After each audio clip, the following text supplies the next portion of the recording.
Est-ce que vous connaissez le conflit israélo-palestinien? Non?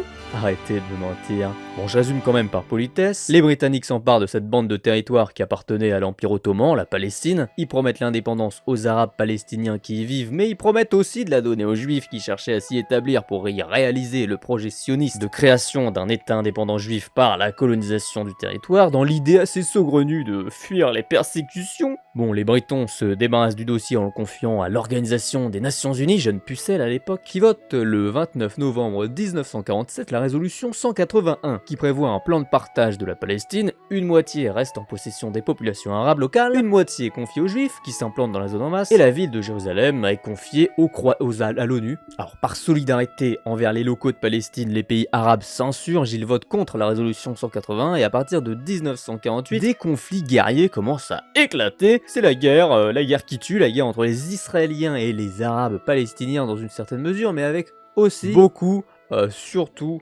en fait les autres pays arabes chauds de la région. Israël l'emporte en 49, puis en 67, elle agrandit alors sa zone d'occupation pendant que les Palestiniens s'organisent tant bien que mal. En 64, l'Organisation de Libération de la Palestine, l'OLP, est créée et va finir par jouer plus ou moins le rôle du gouvernement. L'OLP entre à l'ONU en tant qu'observateur en 74 et finalement en 93. À la suite des accords de Washington, l'État d'Israël et l'OLP s'arrangent entre eux. Ça va être la naissance de l'autorité palestinienne qui joue le rôle de l'État en Palestine. Palestine dont de nombreux territoires sont occupés depuis la guerre des 6 jours en 67, une guerre qui aura donc duré, comme vous l'aurez facilement déduit, un peu plus de 5 jours, mais un peu moins de 7. Alors le conflit israélo-palestinien en géopolitique, c'est vraiment un classico de chez classico. C'est le Happy Meal du Moyen-Orient. C'est comme One Piece en fait, c'est interminable. Lorsqu'un arc arrive à sa fin, rebelote pour une nouvelle saison avec des enjeux somme toute assez similaires et pas excessivement de nouveaux personnages. Mais comme pour One Piece, on pourrait bien finir par en voir le bout d'ici moins de temps qu'il n'en faudrait pour y réfléchir. Sauf que là, à la fin, c'est la marine qui gagne. Pas comme aux élections. Parce qu'à moins d'un twist exceptionnel, l'équipage de Paluftin n'est plus suffisamment nombreux et il a perdu beaucoup de pouvoir. À moins que... Bon, fin de l'introduction, début de la vidéo. Alors que le président des États-Unis est encore actuellement en visite dans la zone pour fixer la nouvelle ligne et restructurer les alliances, jetons un œil là, comme ça, comme une bille sur la composition de l'équipage et tentons de regarder qui soutient encore la Palestine dans un contexte où ses anciens partenaires s'effacent pour normaliser leurs relations longtemps gelées avec Israël. Alors vous vous doutez bien que si je formule la question de cette manière, c'est que c'est plus facile comme ça que du point de vue adverse, c'est-à-dire qu'il n'y a plus beaucoup de monde qui soutient la Palestine. Alors, pour savoir qui soutient encore la Palestine, qui sont ses alliés, voire ses amis, on peut procéder de différentes manières, mais bon, bien souvent, dans ce contexte-là, chercher les alliés de la Palestine, ça revient en fait à trouver les ennemis d'Israël. Puisque... bon, j'ai vraiment besoin d'en expliquer là. Bon bref, la première chose, que c'est qu'on peut faire, c'est de regarder la liste des pays qui reconnaissent l'existence d'un État palestinien. Voici sur cette carte les pays qui ont des relations diplomatiques avec la Palestine. Ils sont en vert, voilà, si vous n'avez pas compris, le vert, la couleur de l'islam. 2 euros. Donc bon, pour bien clarifier les choses, la Palestine est reconnue par l'Amérique latine, l'Afrique, l'Asie, les anciens membres du bloc socialiste, le bloc de l'Est, composé de l'ex-Union soviétique et des pays d'Europe de l'Est. Les États ne reconnaissant pas la Palestine étant plutôt à chercher du côté de l'Europe de l'Ouest, Amérique du Nord, Océanie, Japon, Corée du Sud ou encore Israël. Oh, waouh! En gros, l'Occident, mes amis, c'était assez facile à deviner. Voici la carte du mouvement des non-alignés. Pour comparer, ça coule de source. Enfin bon, reconnaître l'existence de l'État palestinien, ça veut pas dire pour autant qu'on le soutient. La majorité des pays du monde reconnaît à la fois la Palestine et Israël. Cherchons donc plutôt du côté de cette minorité de pays qui ne reconnaît pas Israël, un État considéré majoritairement par la majorité de cette minorité minoritaire comme étant un État illégitime, puisque fondé sur la spoliation des terres palestiniennes. Bon, on a beaucoup de pays qui, ayant subi la colonisation, ont gardé des réflexes anticolonialistes, anti-impérialistes, qui seront au centre de leur relation parfois tendue avec Israël, on le verra plus tard. Alors dans les pays qui ne reconnaissent pas Israël, on a l'Algérie, sur laquelle on va se pencher un petit peu plus tard, la Tunisie, qui soutenait la Palestine, le QG de l'OLP avait même déménagé en Tunisie pour être en sécurité loin des attaques israéliennes, mais en 85, Israël déclenche l'opération Jambe de Bois et effectue un raid aérien sur le QG palestinien en Tunisie, comme quoi il fallait aller plus loin. Raid aérien violant donc l'espace aérien de la Tunisie et le droit international par la même occasion. Bon, la Tunisie n'est pas très contente, mais elle fait quand même office d'intermédiaire entre Israël et la Palestine dans le cadre des négociations israélo-palestiniennes qui déboucheront sur la déclaration de 1993 sur l'autonomie palestinienne et le déclenchement de la seconde intifada. Intifada, ça veut dire le soulèvement, ça a désigné de nombreux événements de résistance anti-israélienne en Palestine. Eh bien la Tunisie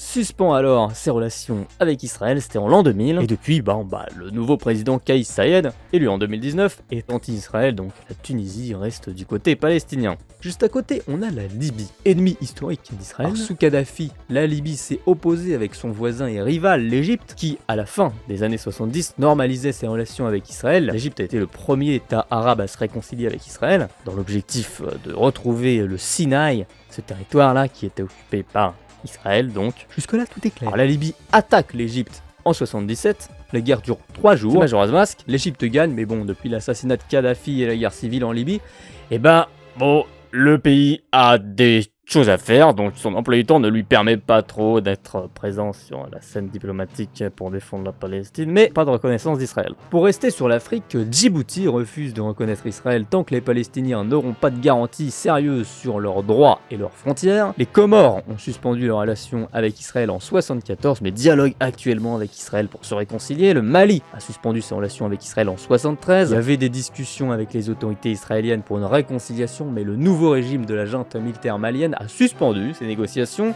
Le Niger également a suspendu, pas des opposants politiques cette fois, mais ses relations aussi pareil avec Israël en 73 en fait. Puis il les a reprises en 96, puis il les a suspendues en 2002. C'est historiquement un pays très critique à l'égard d'Israël. Les autorités nigériennes accusent même Israël de génocide. Normalement, quand on accuse un pays de génocide, c'est pas forcément un compliment, contrairement à ce qu'on pourrait croire. Hashtag les apparences sont souvent trompantes. On a également le cas de la Mauritanie. La Mauritanie qui avait été l'un des premiers pays arabes à entamer des relations avec Israël, le troisième même après l'Égypte et la Jordanie, mais les relations ont été suspendues, encore en 2009 à la suite de la guerre de Gaza. Et les relations avec Israël sont pas spécialement tendues en fait. Les autorités sont ouvertes à la normalisation, dans la mesure où elles ont même soutenu les normalisations d'Israël avec d'autres pays arabes en 2020. Le dernier pays africain à ne pas reconnaître Israël, c'est la Somalie. Mais ça pourrait ne pas durer très longtemps, puisque des discussions sont actuellement en cours. Une partie de la classe dirigeante en Somalie attend de pouvoir faire des affaires avec Israël. Un haut diplomate avait été viré en 2019 pour avoir soutenu publiquement Israël et critiqué les Palestiniens. À l'époque, le gouvernement restait sur une ligne de soutien plus ou moins lointain à la Palestine, avant 2020, avant les normalisation arabe, mais depuis l'élection du nouveau président Hassan Sheikh Mohamud est vu par Israël comme un bon signe puisque ça permettrait au pays de commercer avec la Somalie. Par exemple, il pourrait acheter... c'est aussi symbolique, c'est ce que je voulais dire. Voilà donc pour les pays africains qui refusent d'avoir des relations diplomatiques avec Israël. Comme vous le constaterez, certains restent assez ouverts pour entretenir une coopération, donc le soutien à la Palestine n'est pas forcément si assumé que ça. On remarque aussi que ce sont des pays majoritairement musulmans, comme la Palestine, comme par hasard. On a également une autre chose à relever, mais pour le moment je dis rien et je continue le panorama de présentation des pays a priori anti-Israël. On retrouve dans le voisinage direct dans la région du Moyen-Orient la Syrie, ennemi historique d'Israël depuis le tout début, monsieur. Les pays se sont fait la guerre en 48-49, en 67, en 73, en 82. Les deux pays sont même toujours actuellement officiellement en guerre. L'armée israélienne conduit des attaques en Syrie. Elle occupe une partie du territoire syrien, le plateau du Golan. Donc voilà, on est affaire à des personnages qui sont antagonistes l'un de l'autre. Dans le même genre, on retrouve le Liban, considéré comme un état ennemi en Israël, et les Libanais le lui rendent bien en ayant une opinion publique assez unifiée en la matière dans un pays aussi divisé. C'est beau finalement. Enfin non, c'est pas ce que je voulais dire, bon.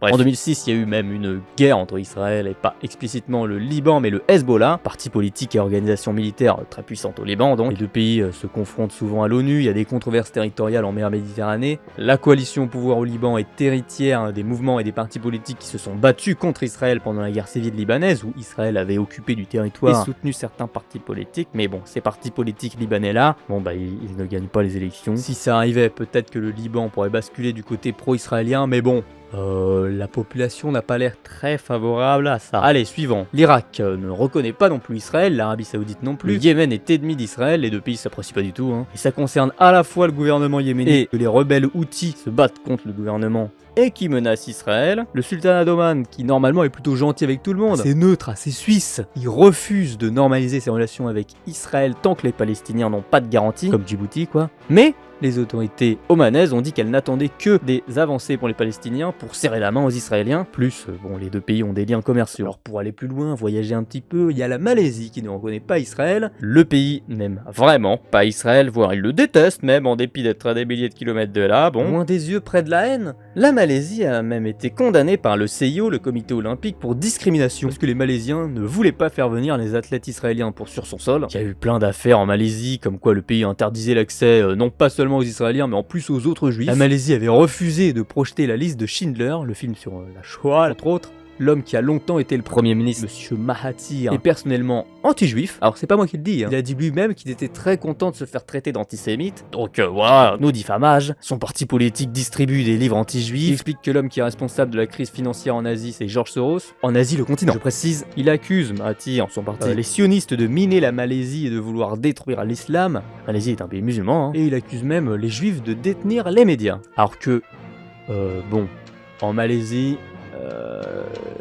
Bon, c'est pas trop les juifs qui détiennent les médias, il y en a pas beaucoup, il y en a pas. Mais enfin bon, on a quand même la présence de cet imaginaire-là en Malaisie pour vous situer le paysage. Juste à côté, Brunei ne reconnaît pas non plus Israël, l'Indonésie non plus, de manière moins vénère puisque des Israéliens ont le droit de venir, mais seulement par certains aéroports et sur invitation du département de l'immigration. L'Indonésie accueillant parfois des événements internationaux où il y a des Israéliens. On retrouve également les Maldives qui discutent avec Israël pour la normalisation, l'Afghanistan. Oh, je suis étonné là. Bon, il y a également le Bangladesh et le Pakistan. L'Iran aussi ne reconnaît pas Israël. L'Iran est l'ennemi juré même d'Israël, on peut le dire. D'ailleurs, bon, en Iran, on ne parle pas d'Israël, on parle de Palestine occupée. C'est un pays qui a voté contre le plan de partition de la Palestine en 1947, contre l'admission d'Israël à l'ONU. Alors, du temps du régime du Shah, de la dynastie Pahlavi, la mort alliée des États-Unis, en fait, ça allait plutôt, ça va. Mais depuis la révolution islamique de 1979 et la fin, enfin, que dis-je, l'explosion, que dis-je, l'extermination des relations avec les États-Unis, ça s'est traduit par une détestation viscérale d'Israël. Alors pourtant que l'Iran est le pays du Moyen-Orient qui a la plus grande communauté juive. Toujours dans la liste, le Qatar, partenaire de l'Iran, ne reconnaît pas non plus Israël. Les Israéliens auront le droit de venir pour la Coupe du Monde, mais c'est une autorisation exceptionnelle. On rajoute le Koweït. Et enfin, les trois derniers pays qui ne reconnaissent pas Israël sont la Corée du Nord, Cuba et le Venezuela. Alors pourquoi, hein ? Je vais vous le dire, je vais lire mon script. Eh bien, ce sont des pays socialistes. On avait vu que les pays de l'ex-bloc de l'Est socialiste reconnaissaient la Palestine, contrairement au bloc de l'Ouest occidental de l'OTAN. Ces trois pays sont aussi très opposés aux États-Unis, pour l'anecdote. Fun fact, voilà. Des pays qui se revendiquent anti-impérialistes et qui sont donc, en vertu de cette revendication, opposés à Israël, considéré comme un pays impérialiste. Cuba a suspendu ses relations en 1973 avec Israël. Le pays est l'un des rares, seul même, pays non arabes à avoir envoyé des troupes aider les Palestiniens. Israël, très allié des États-Unis, le lui rend bien en votant toujours avec les États-Unis pour maintenir l'embargo sur Cuba. Cuba a toujours voté à l'ONU pour la Palestine dès le plan de partition en 1947. Les deux pays étaient amis au sein du mouvement des non-alignés et ça continue toujours aujourd'hui. Même si le soutien de Cuba se distingue un peu, par exemple, de la Malaisie, puisque les autorités et Fidel Castro ont toujours condamné l'antisémitisme ou le négationnisme de l'Holocauste. La ligne politique cubaine, c'est que les juifs ont le droit d'avoir une nation, mais seulement s'il y a d'abord des discussions et que tout le monde est d'accord. Pas non plus des pays qui veulent la destruction d'Israël, contrairement à la Corée du Nord, qui est un soutien historique de la Palestine. Pas forcément que par détestation des États-Unis. La Corée du Nord, elle a donné des armes au Hamas, à l'OLP, à plein de groupes palestiniens. Pas des groupes de musique, hein. C'est un pays qui a menacé de détruire Israël par ses missiles nucléaires, en 2016 notamment. Un pays qui a combattu Israël lors de la guerre de 73, qui demande assez régulièrement la destruction d'Israël, comme ça, fait des petites propositions, la Corée du Nord, vous savez. Un pays qui aide aussi la Syrie pour le nucléaire, enfin, etc. On a ensuite le Venezuela, qui autrefois était un pays aligné sur les États-Unis, mais qui a connu une révolution socialiste anti-impérialiste avec l'accession au pouvoir en 1999 d'un certain Hugo Chavez, très anti-américain. Donc le Venezuela va se rapprocher d'un autre pays qui déteste les États-Unis, l'Iran. Venezuela et Iran qui sont bien amis maintenant, ils signent des accords militaires. Enfin bon, Chavez, c'était aussi un gars qui comparait Israël aux nazis, Gaza à l'Holocauste, accusait Israël de faire du terrorisme d'État. Donc voilà, plutôt assez critique envers Israël, hein, voilà. Le nouveau président après Chavez, qui est toujours l'actuel président du Venezuela, Nicolás Maduro, avait rencontré et soutenu les autorités palestiniennes quand il était ministre des Affaires étrangères, et la normalisation des relations avec Israël va être assez difficile, sachant que même Israël ne reconnaît pas le gouvernement vénézuélien, puisqu'elle soutient Juan Guaidó, soutenu lui-même par les États-Unis, Juan Guaidó qui s'est proclamé président du Venezuela en 2019. Voilà. fin des pays qui ne reconnaissent pas Israël. Et alors oui, comme vous l'avez remarqué, ou peut-être que non, mais il n'y a pas la Palestine dans cette liste, puisque oui, la Palestine reconnaît Israël, plus ou moins depuis les accords d'Oslo. Certains partis politiques, comme le Hamas, qui est très implanté dans la bande de Gaza, considèrent que les frontières de la Palestine sont les frontières de 1967, donc pas toute la Palestine historique, mais celle-là, qui est une position plus modérée que l'Iran, qui ne reconnaît absolument pas Israël. Enfin bon, je précise que cette reconnaissance dans tous ces pays-là est politique et que dans l'opinion publique, les choses peuvent être parfois assez différentes.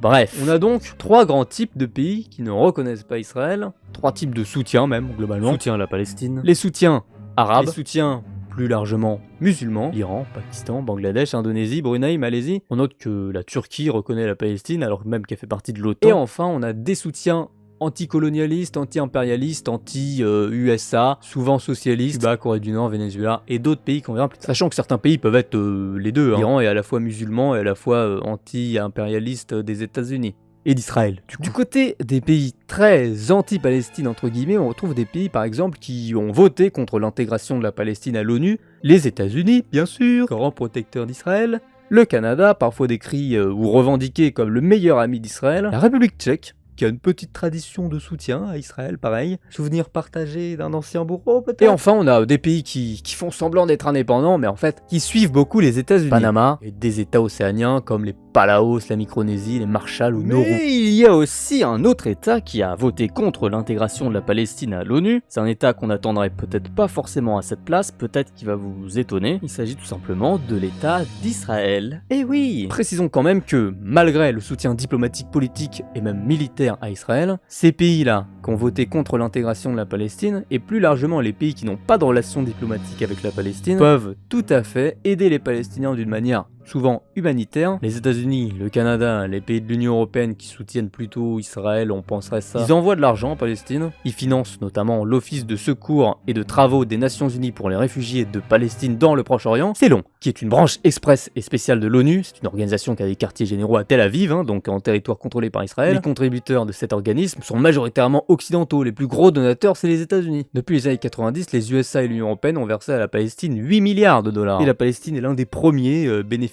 d'aide internationale par habitant dans le monde. Alors on peut dire que bon, c'est pour réparer les pots cassés, cette aide humanitaire elle est pas bien utilisée, ou même que c'est pour se racheter une bonne conscience parce qu'ils les soutiennent pas diplomatiquement les Palestiniens. Mais bon, reste que financièrement, ça peut aller contre l'intuition, mais les pays qui soutiennent le plus la Palestine, du coup, ce sont les pays qui ne la soutiennent pas du tout diplomatiquement. À côté, on a les pays qui, même s'ils reconnaissent Israël, passent leur temps à condamner ses actions. On a par exemple le gang des pays progressistes de l'Occident, à savoir les pays scandinaves, moins la Norvège qui est plus conservatrice et membre de l'OTAN. Scandinaves donc plus la Nouvelle-Zélande, qui dénoncent souvent Israël à l'ONU. Faut dire qu'ils peuvent aussi plus se le permettre que d'autres pays européens comme la France ou l'Allemagne qui ont des intérêts plus forts en Israël. Israël de son côté dénonce les pays et les organisations qu'elle considère qu'ils favorisent trop les Palestiniens. C'est le cas de l'ONU, puisqu'Israël est le pays du monde le plus condamné par l'ONU. Sur l'année 2020, il y a eu 17 votes de condamnation d'Israël aux Nations Unies, alors que tous les États cumulés du monde n'ont eu que 6 votes contre eux. Il y a eu un vote de condamnation de la Corée du Nord, un contre l'Iran, un pour la Syrie, un pour la Birmanie, et 2 en ce qui concerne la Crimée. Tous les autres, c'était pour Israël.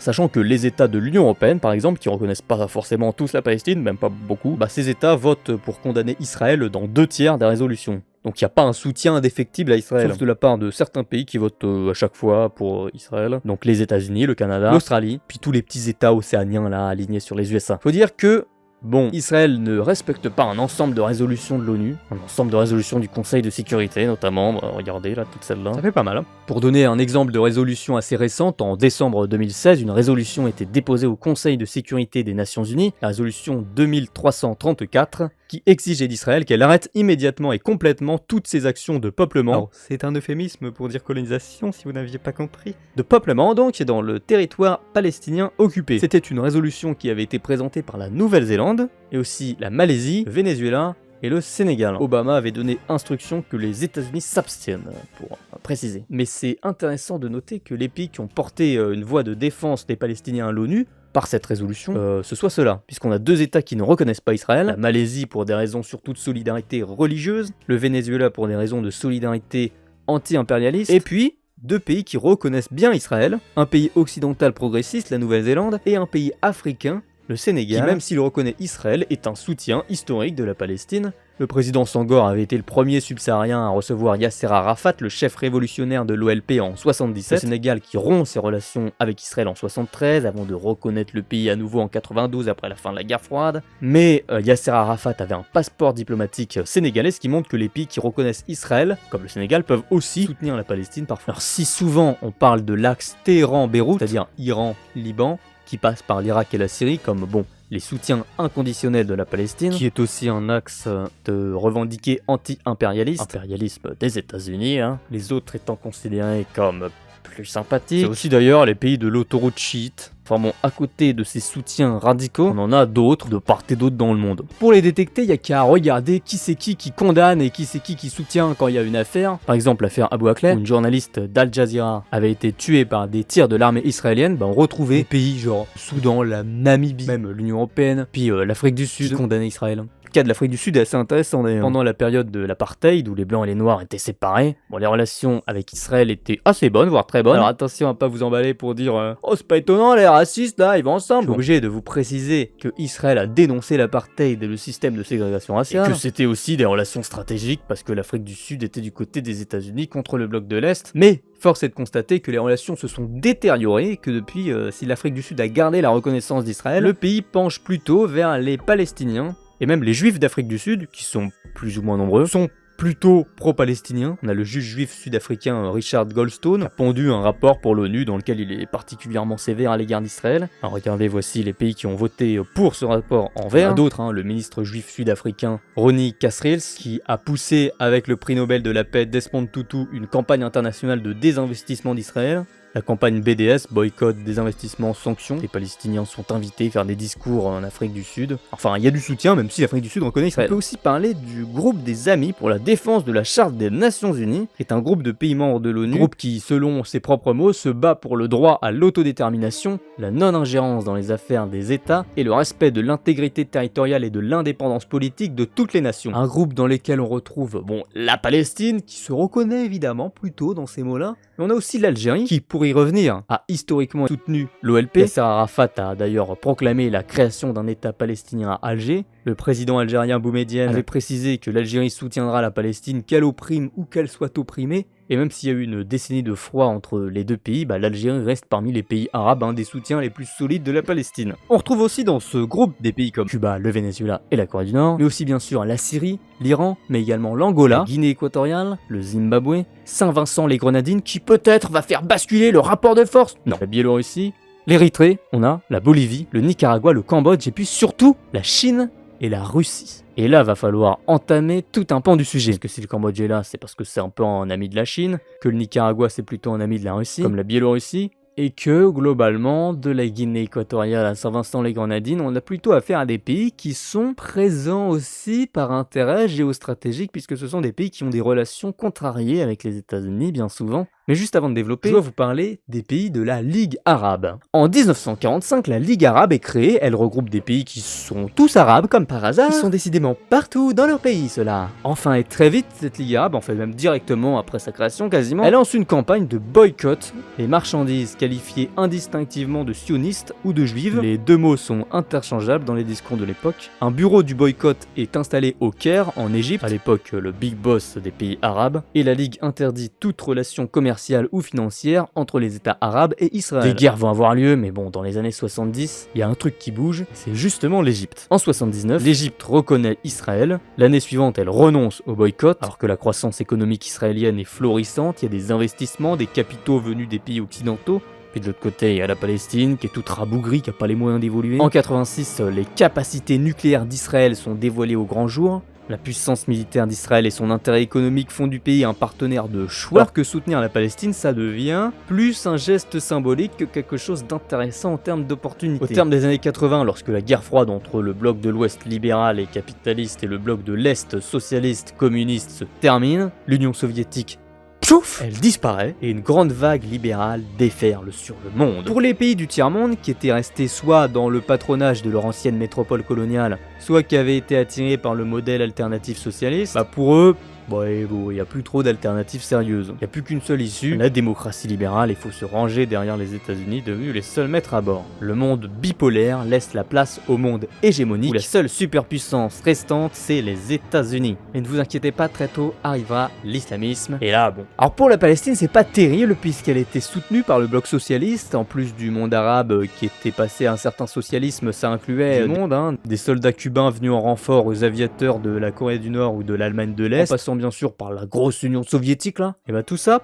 pioup, ou presque. Que bon, certains pays du bloc de l'Est tout proche de l'ex-bloc de l'Est sont restés fidèles, d'Alger à la Havane, mais après la fin de la guerre froide, refuser de commercer avec Israël, ça devient vraiment un choix mauvais sur le plan de se faire de l'argent. En plus de l'être sur le plan politique, parce que c'est se marginaliser. Alors en 94, la Jordanie reconnaît Israël, les pays du Conseil de coopération des États arabes du Golfe diminuent le boycott. En 95, la Jordanie et la Palestine abandonnent le boycott. En 2005, l'Arabie Saoudite et le Bahreïn mettent fin au boycott. Ils le font pour entrer dans l'Organisation mondiale du commerce, l'OMC, qui ne permet pas de telles pratiques. Et bam bam bam, à la fin, il ne reste plus que le Liban, la Syrie, plus l'Iran qui n'est pas arabe, qui boycottent Israël. Mais c'est pas fini. En 2009, une révolution au Soudan dégage monsieur Omar el-Béchir, le Soudan membre de la Ligue arabe et soutien historique de la Palestine. L'année suivante, en 2020, le Soudan reconnaît Israël et normalise ses relations avec. En échange, les États-Unis mettent fin à des sanctions qui touchaient le pays, qu'ils retirent aussi de la liste des États soutenant le terrorisme. Israël met à l'œuvre sa stratégie de reconquête des pays africains qui la pousse aujourd'hui à normaliser ses relations avec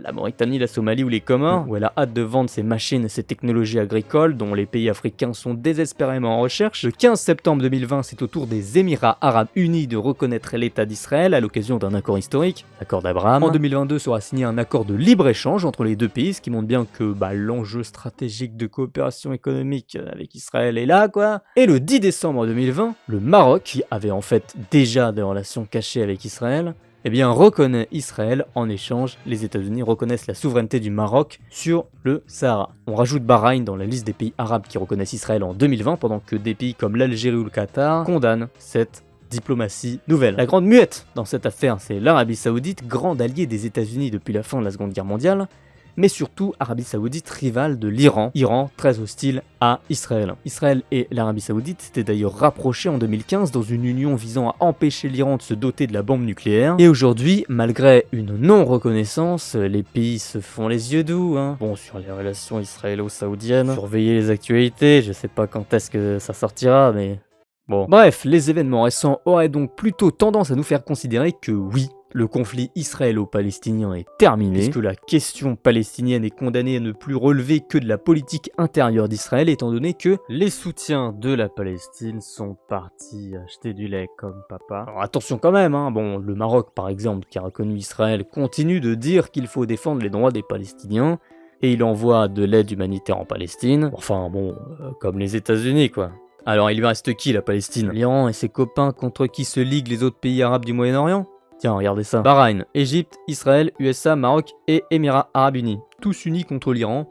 Bon, il est loin le temps de l'union des pays du Moyen-Orient contre Israël. Alors, on peut écouter le chef du Hamas, ou alors on peut se dire que c'est de l'auto-hypnose, que c'est de la formule incantatoire et que les Palestiniens n'ont vocation qu'à être intégrés dans Israël. Que bon, c'en est fini de la Palestine. Israël est une puissance nucléaire trop grosse, trop implantée. Se dire que l'Iran s'effondrera, ne pouvant pas résister à la pression de l'isolement. Tant pis pour les Palestiniens, ils entreront dans les livres d'histoire à côté des Mongols et des Aztèques et des Bretons.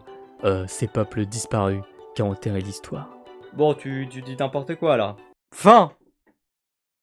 Ou pas? Parce qu'attendez, j'ai pas fini mon histoire sur le groupe des Amis de la Défense de la Charte des Nations Unies là. Un peu longuet ce nom pour une team e-sport. Enfin bref, on retrouve pas que la Palestine et ses amis traditionnels là-dedans là. On trouve aussi la Chine, les amis de la Chine, la Russie, les amis de la Russie. Alors si ces deux puissances là, Chine et Russie, ont des liens économiques et militaires importants, voire très importants avec Israël, que diplomatiquement chacun se reconnaît, ils sont un peu obligés, c'est des acteurs internationaux de haute stature, ces trois puissances nucléaires capables d'infliger à l'humanité la pire des catastrophes de son histoire. Enfin bon, la Russie succède à l'Union soviétique, se soutient la Palestine. Et si Israël avait été très rapide à reconnaître la Chine de Mao Tse-tung, la Chine communiste a longtemps préféré traiter avec les Arabes socialistes, et donc les relations avec Israël seront établies qu'à la fin de la guerre froide en 92. Enfin bon, si le pays de John Cena a des intérêts économiques très forts en Israël, et la Chine quand même, dans ses discours, elle déplore une injustice historique contre les Palestiniens. C'est un pays qui a reconnu la Palestine très tôt, la Chine, et qui la soutient dans les institutions internationales. Et de la même manière, la Palestine soutient la Chine même en ce qui concerne sa politique antiterroriste dans le Xinjiang, les Ouïghours. Mais enfin bon, la Chine, la Russie peuvent bien traiter avec Israël. S'ils sont aussi proches de la Palestine, c'est aussi parce que le jeu des alliances fonctionne comme ça. Parce que la Russie soutient la Syrie et l'Iran, Russie amie de la Biélorussie, Russie en froid avec l'Ukraine, comme la Biélorussie. Enfin en chaud sur la ligne de front, mais en froid diplomatiquement, je vous dis.